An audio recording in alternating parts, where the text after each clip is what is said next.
Joshua 1.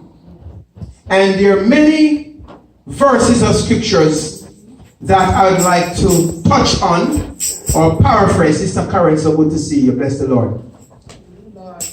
Amen. But let's start with verse 1.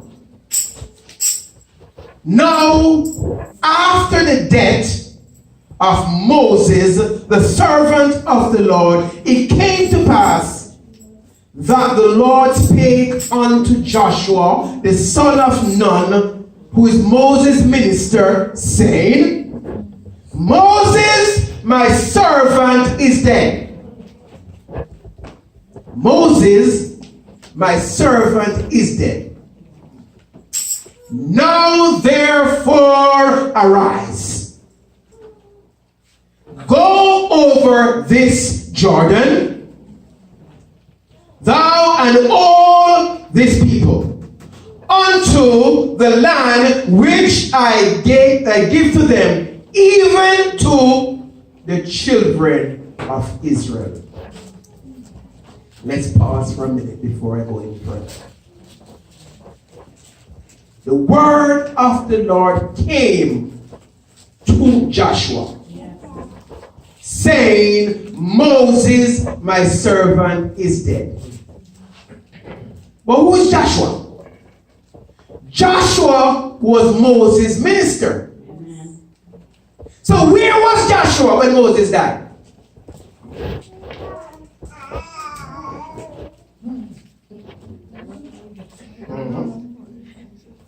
Joshua is Moses' minister. He's Moses' second in command. The word came to Joshua. Somebody brought words to Joshua the Lord that Moses was dead. But where was Joshua? Moses died, he did not know.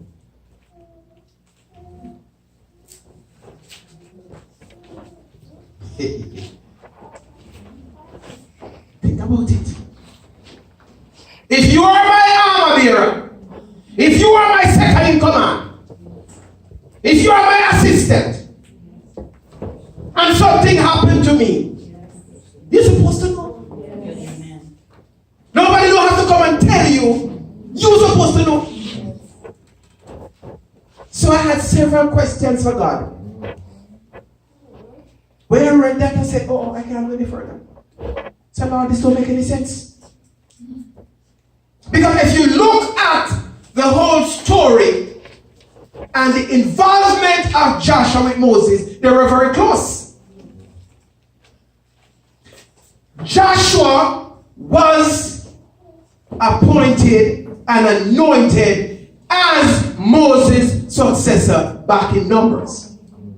So if my successor is waiting in line, he needs to know what's going on with me. I'm taking some places this morning. Let's pray God for your pastor. If you are unsuccessful in achieving your goal and objectives, then people say you're a failure. Anything that you try to do and you don't succeed, people look at you as failure. Now they don't see how many times you tried and how hard and difficult it was. All they see is that you didn't make it. It doesn't matter the circumstances that prevented you from achieving your goal. They don't see that. All they see is that you failed. And that's all they remember, you failed. Are you with me this morning? So I wondered if Moses was seen as a failure in the eyes of the children of Israel. Was Moses a failure? What are you talking about, Red? Moses' objective, based on God's instruction, was to get to the promised land. Milk and honey. Moses did not make it there. Moses spent 40 long years wandering in the wilderness. Was Moses a failure? Moses a failure? That's a question that we need to answer. We can't go any further unless we can establish what happened, why Moses, the servant of God, did not make it in the promised land. Why? Why did God see it fit to expire Moses and raise Joshua up to go over Jordan? Remember, Moses, the servant of God. Moses saw the Lord. Moses died with God on the mountain. Take off the shoes from off thy feet. Where thou standest is holy ground. He saw the burning bush. The Lord passed by Moses and he could see the back, not the front. So Moses had a relationship with God. Why did Moses not make it to the promised land? Was Moses an obstacle, a hindrance to God's promise to the children of Israel? First question. Did God break his covenant with Moses? Second question.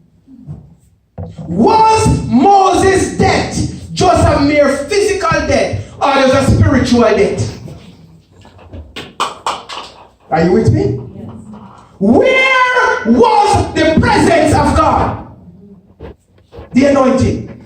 Remember, if the anointing depart from you, you are done.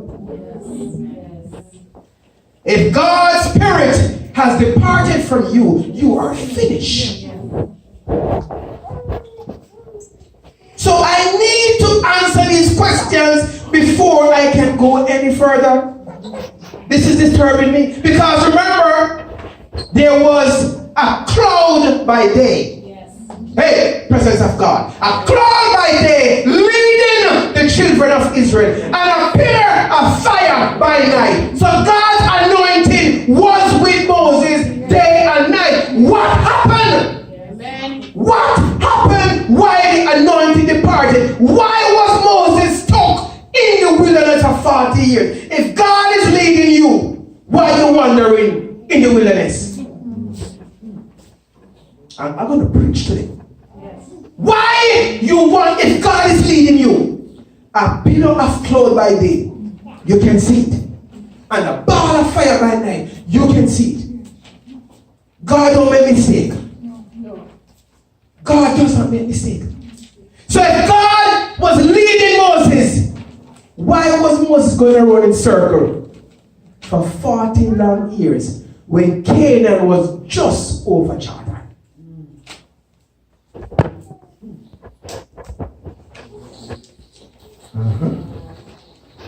Tell me why. I am convinced, my brothers and sisters, that something went wrong with Moses and God relationship. I am convinced something went wrong. Because he get angry and threw the stone. Hey, you're preaching already. Hear yourself. Something had to go wrong. Yes. Why he did not achieve the objective? Why he was seen as a failure? Why he could not lead anymore?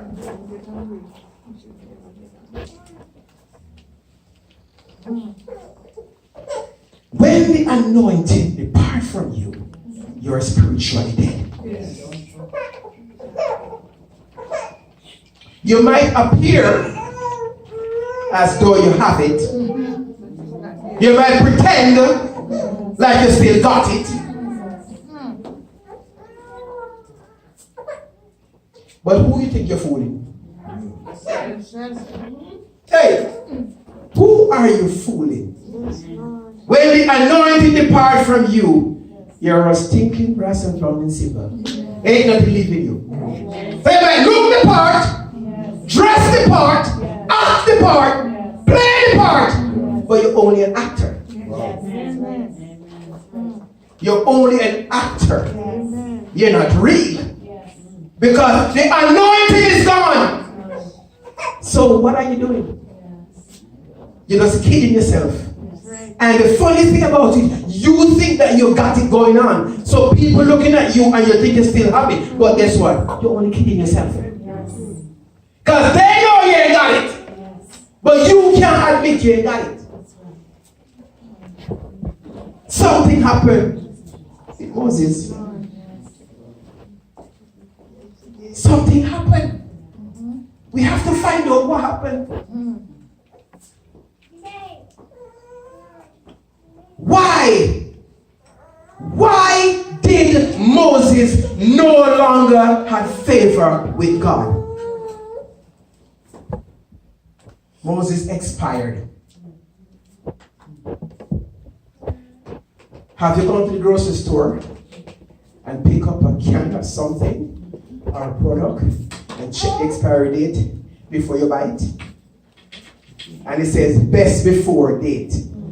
That means after this date, you can eat it, but it's not as good as it's supposed to be. So Moses expired. Moses' best before date came. Write that down. A lot of us who call ourselves men and women of God, we expire, we don't even know. We have expired. So best before date is gone. So we're not effective anymore. All we're doing is making noise and fooling yourself and ourselves. You ain't fooling God's people because God can see through you. So Moses was expired. Remember, God did not demote Moses. God did not demote Moses. Let me explain that. If he demoted Moses, he would be alive when Joshua became the leader. So he didn't take him down. That's number one. He didn't demote him. You see, man will demote you if they promote you. Yes. Hello? Yes. Anytime man promote you, remember, they can demote you. Yes. But when God elevates you, no man can take you down. Amen. Write that down, record it. I don't want man's promotion. I'm not seeking man's approval. I'm not praying for man's evaluation. I don't want to be validated by men. Because if the Spirit of God is not in me, all that is futile. It's a waste of time. So God terminated Moses. Did it embarrass you, No. You know what is the sad thing sometimes in the workplace? When your subordinate become your boss. It's a tough thing, You and I used to be co-workers, and now I'm your boss. A hard pill to swallow. Very hard pill to swallow because you will never see me as your boss. You'll always see me as equal. So before God embarrassed Moses, God take out Moses and elevate Joshua. To save Moses' embarrassment, God take him out. Are you preaching with me? Yes. God replaced Moses with Joshua. Moses, my servant, is dead. His time is up. No, Joshua. Look at the word. No. It simply means that Joshua was in waiting. Joshua was in line. But his time was not yet come. So the Lord said, no, Joshua, arise. Why? Because Moses no longer exists. It's time to cross over Jordan and possess the land that I have given you. It's time for a change. Moses, my servant, is dead. There are many Moses today that have now expired and don't even know it. They don't even expire. But they have not appointed a successor. The Lord is waiting for them to anoint a successor to take them away. But they refuse to anoint a successor because they want to hold on to power. Even though you're ineffective, they want to hold on. But God will expire them. Watch God. God will terminate them. God will embarrass them, you know. God will terminate them. Because when the time comes for a successor, you cannot stand in the way. When you have done all that you can, it means you are finished. You must know when you have reached your limit. Don't let nobody tell you, Sister Susan, that your time up. You know, some people working for years and they will retire. The strength is gone, but they won't retire. They want to be forced out. Where is your pride and dignity? Where is your God? Where is the God that you trust? After you have worked for years and struggled for years, there comes a time when you need to call it quit and say, in God I trust. In God I trust. And whatever I haven't achieved, God, you're going to give it to me because I'm going to trust you. Amen. I am not going to become an obstacle or a stumbling block to anybody. When I call myself a child of God, you're going to get tired of me. Amen. When my time comes to move out, I will move out and promote who God have in place to be promoted. Will not stand in the way of what God wants to do. Because maybe I can only take it to point A. And that's my job. Somebody else take up the baton. You might not be the finisher. You could be the starting leg of the relay. But you're not the anchor. So when you run your first leg, pass on the baton to somebody else. Stop holding on to the baton to run the whole relay. It is not yours to run. Am I talking to you this morning? Yes, man. I'm talking to you. People are tired and fed up. They get so frustrated because the leader has lost the anointing. And so, because he have no anointing and the spirit have departed, you hear from God. And so you begin to abuse God's people. Begin to be abuse God's people. Because he's searching for a word and he can't find a word. Hello. Can I go to the book of Kings? Is it Kings? Is it Kings? I think it's Kings. Saul. King Saul. King Saul. Yes. Hey. King Saul. Somewhere over here, I find this in a minute. King Saul lost. Actually, it's 1 Samuel. Let's go 1 Samuel 28. 1 Samuel 28. Saul lost his anointing. And so, because he disobeyed, just like Moses. I'm going to go back to Moses. Let's talk about Saul for a minute. Saul lost his anointing. He was ineffective. He could no longer lead. Because remember, Samuel did appoint Jesse's son David, waiting in line to succeed Saul. So Saul lost his anointing. He said he's searching for God, and he couldn't hear from God.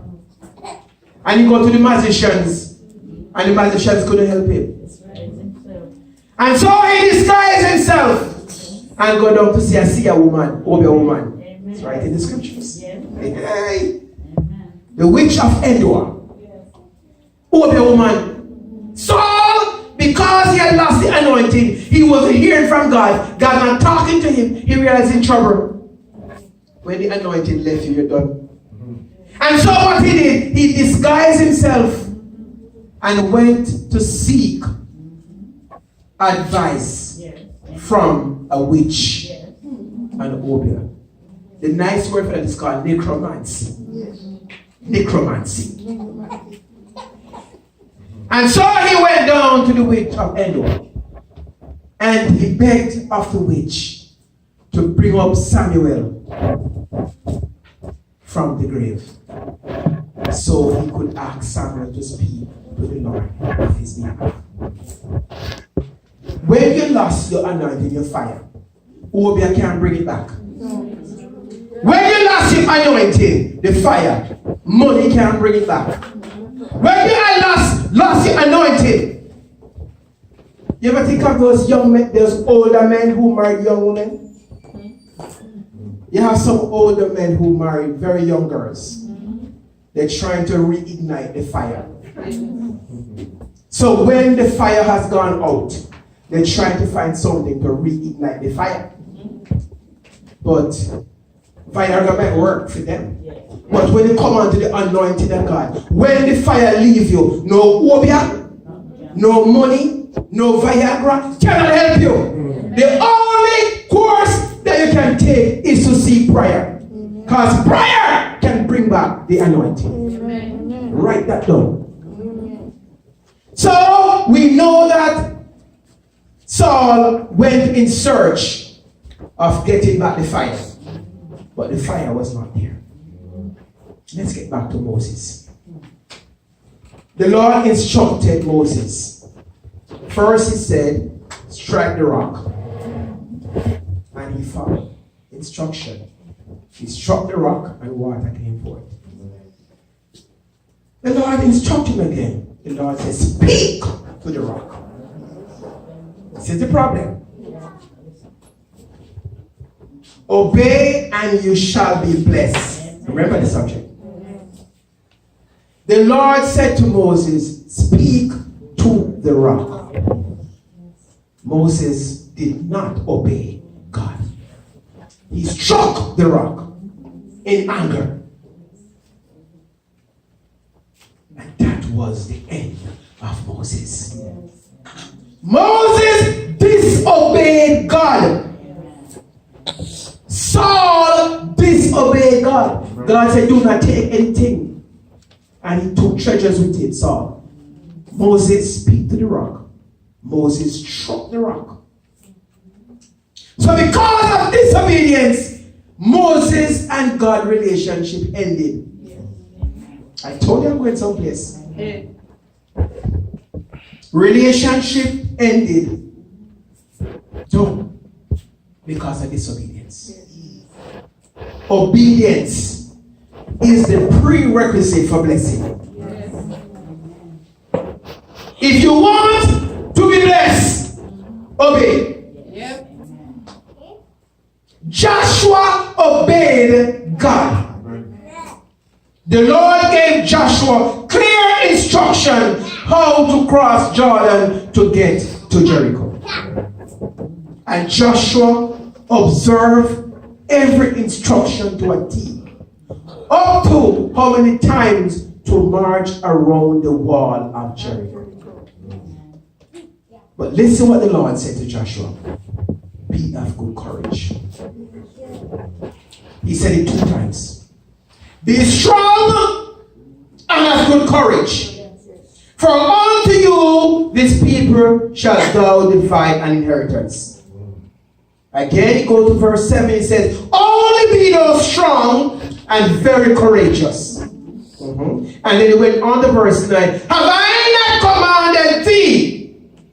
Be strong and of good courage. 3 times the Lord said to Joshua, be strong and be of good courage. Anything that God tells you to do, as long as God tells you, obey God. And watch God bless you. The problem is this. Many of us don't want to obey God. We take matters into our own hands. We run ahead of God. And we must crash and burn. We must crash and burn. Joshua had God coverage. He said he'll be with him as he was with his servant Moses. Only be thou strong and be of good courage.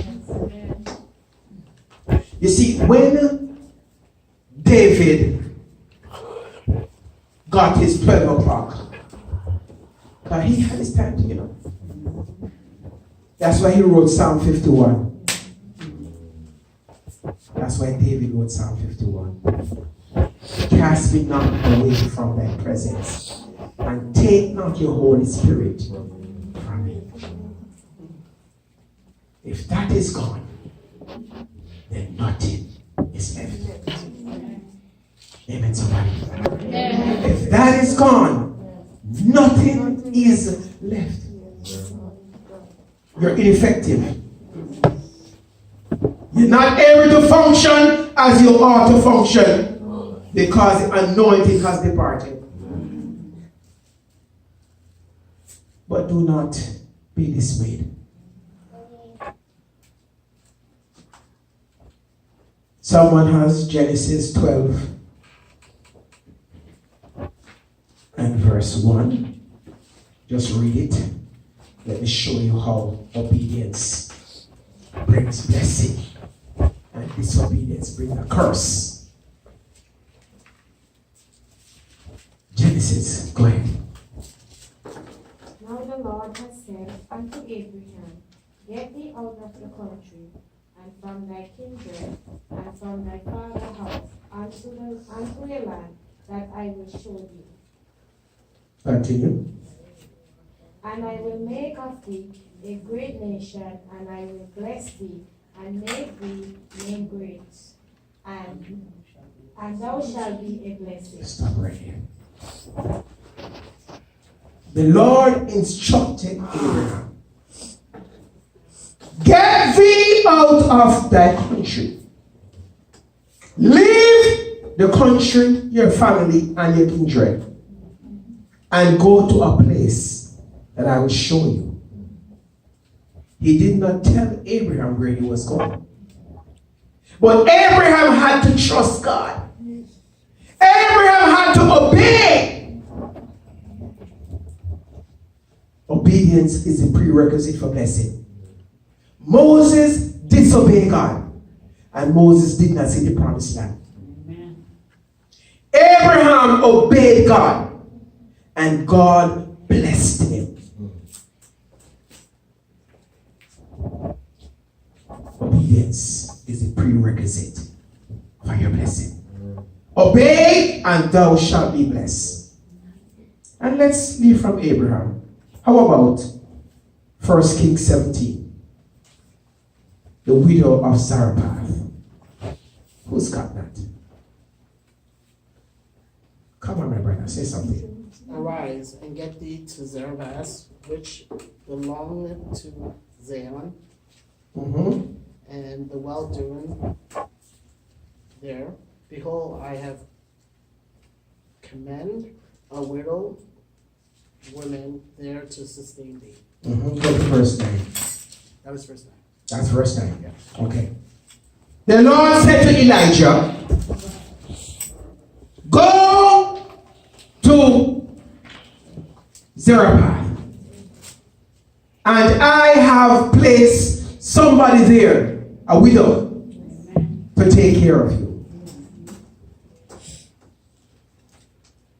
Elijah had to obey God. The widow had to supply his need. Amen. But here is where the rubber hits the road. He spoke to the widow. He saw her. She was gathering sticks to bake bread, to eat the last meal with her son and die. And Elijah said, fetch me a drink of water.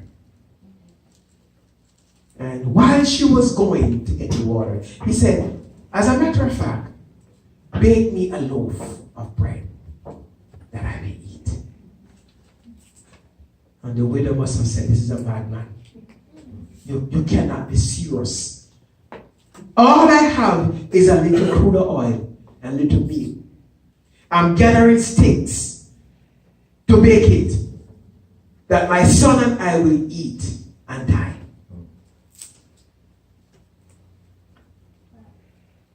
Obey, and you shall be blessed. The prophet said unto her, it's okay, but make me one first. Bake me one first. And look what happened. She obeyed. Obedience will give you your blessing. She obeyed the prophet. She must have thought he was crazy. All I have left is a little crude oil, little flour, little meal to bake, to have a bread for my child to eat and die. And this crazy man come and telling me I must bake and eat him first. Nevertheless, she obeyed. As the Lord thy God liveth. She was honest with him. And the story went on that the oil never run dry, and there was always meal for the rest of her life. Amen. Obey, and you shall be blessed. Moses disobeyed God, and he was expired. Didn't make it.